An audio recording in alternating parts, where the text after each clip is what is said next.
Critical care block এবং communicable disease centre এবং 2টি স্পেশাল ওয়ার্ড স্থাপন হয়েছে এবং টেলিমেডিসিন লিঙ্কে উইথ এইড সেটা নীলগিরির সাথে শুরু হয়েছে। শুধু তাই না, আমাদের এখানে একটা সমস্যা হয়, যখন কোনো পেশেন্ট আমরা দেখতে গেলাম তখন যাওয়ার পরে দেখা যায় যে বা পেশেন্ট ওপিডি হোক আর আইটি, বিশেষ করে আইটিডির মধ্যে যে কল দেওয়া হয়েছে কিনা কোনো ডিপার্টমেন্টে, তো কেউ বলছে আমি দিয়েছি। তো সাধারণত কি হয় যে পেপারে সেটা করে।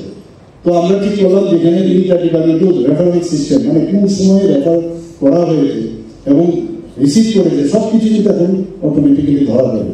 আমি আশা করবো এখানে ওই সিস্টেমটা যদি হয় তাহলে কেউ আরেকজনের উপরে মানে বলতে পারবে না আই ডিডন্ট রিসিভ। তো এই জিনিসটা যদি করা যায় সেটা আমার মনে হয় খুবই ভালো হবে এবং আমরা আশা করি যে যেভাবে আমরা ত্রিপুরাতে এখন হেলথ শুধু এই আগরতলার সমস্ত ডিস্ট্রিক্ট হসপিটালগুলো, সাব ডিভিশনাল হসপিটালগুলো কীভাবে স্ট্রেংথেনিং করা যায় সেইভাবেও কিন্তু নিয়মিত আমরা কথা বলছি।